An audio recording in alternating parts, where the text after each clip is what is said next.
드디어 갓도가 출근했다. 사실 갓도와 나는 일주일 단위로 같이 사는 동거와 독거 사이의 커플이다. 갓도네 회사는 소백산 국립공원 안에 있어서 갓도는 일주일 동안 일하고 일주일 동안 퇴근해 있다. 그 일주일 동안 홀로 보내는 시간이 내게는 매우 중요하다.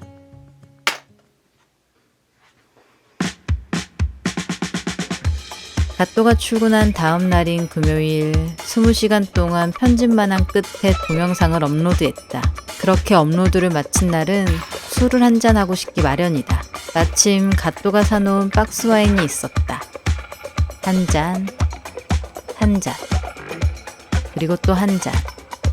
넷플릭스에서 볼만한 영화를 찾는 동안 이미 3잔의 와인을 마셔버렸다.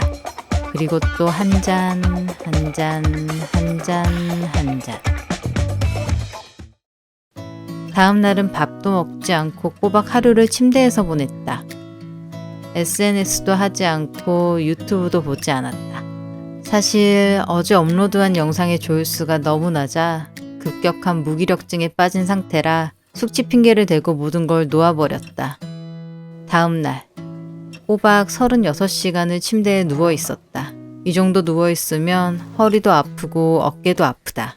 다행히 정신은 좀 차려졌다. 나태하게 보낸 다음 날은 조급한 마음에 더 열심히 살고 싶어진다. 평소에 하던 모닝 루틴을 시작했다. 가장 먼저 겨울 동안 집안으로 들인 화분들을 살핀다.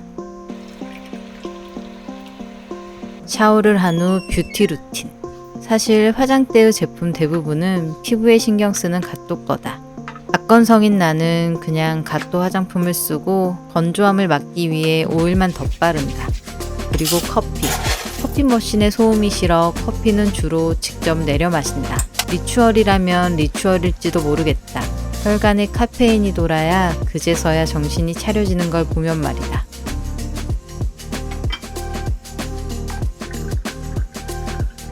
이어지는 루틴은 아침 일기 쓰기. 요즘 가장 중요하게 생각하는 일과다.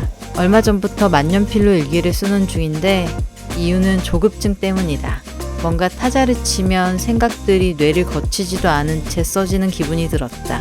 그래서 손글씨를 써본 건데 볼펜으로 쓰니 타자를 치는 것과 크게 다를 게 없었다. 그때 눈에 띈 만년필을 써봤는데 쓰는 게 쉽지 않아 자연스럽게 글씨를 천천히 쓰게 됐다. 다음은 롱블랙. 지난해부터 구독 중인데 트렌드를 파악하기도 좋고 긴 글 읽는 습관 기르기에도 좋다.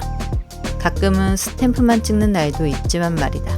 그런 다음 밤사이 올라온 유튜브 영상을 확인한다.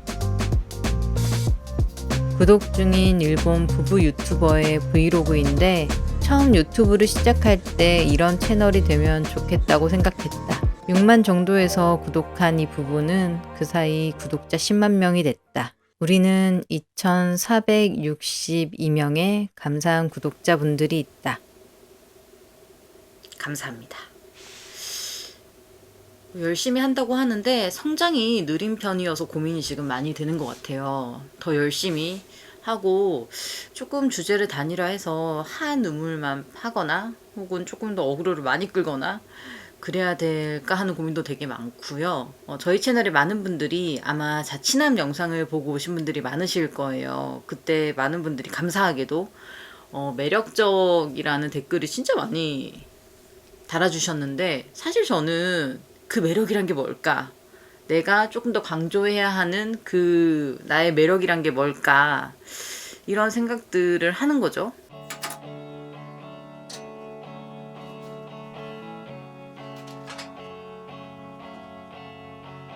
유튜브를 처음 시작할 때는 이런 영상도 만들어보고 저런 영상도 만들어봤다. 그런데 좀 창피했다. 내게 이런 말을 할 자격은 있는지, 사람들이 날 못났다고 생각하는 건 아닌지 신경 쓰였다. 썸네일에 자극적인 멘트를 쓰는 것도 창피했다. 사용하고 있던 컵조차 왠지 창피하게 느껴져서 브이로그용으로 29cm에서 잘 팔리는 제품을 샀다. 꽤 마음에 들어 잘 쓰고 있기는 하다. 그렇게 점점 덜 창피한 방향으로 영상을 만들게 됐다. 점점 영상이 무미건조해지는 것 같았다.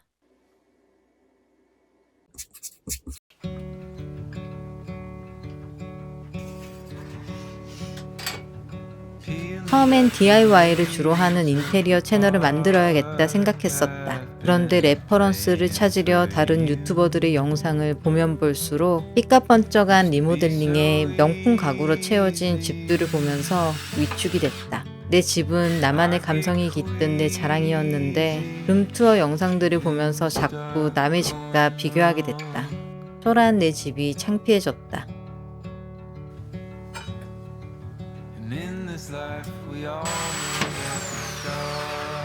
그렇게 조금씩 집을 바꾸다 보니 어느 순간 내 집에서 내가 없어진 기분이었다. 그때부터 나다운 집은 어떤 모습일지 고민하게 됐다. 비싼 브랜드 제품도 없고 유행하는 컨셉의 인테리어 스타일도 아니지만 우리한테 꼭 맞게 직접 하나씩 다듬어 나가는 집. 조금 어설프고 서툴러도 괜찮은 집. 그렇게 집을 바꿔가는 모습을 영상으로 만들고 있는데 사실 반응은 썩 좋지 않다.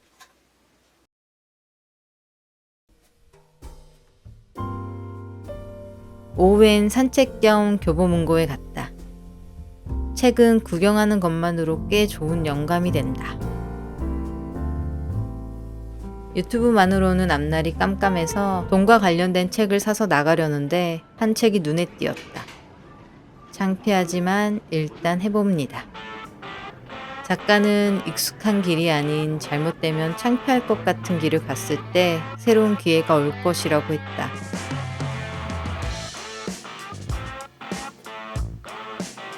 집으로 돌아와 바로 대본을 쓰고 마이크를 켰다. 지금껏 창피해서 하지 않던 내용을 쓰고 창피해하던 목소리를 녹음했다. 드디어 갓도가 출근했다.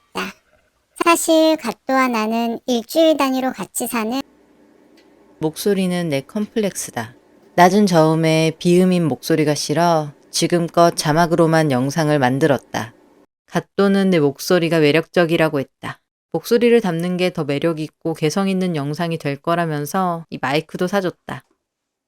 나는 창피하다고 생각한 부분을 누군가는 매력적이라 느낄 수도 있다. 유튜브를 시작한 후 수많은 실패를 했다.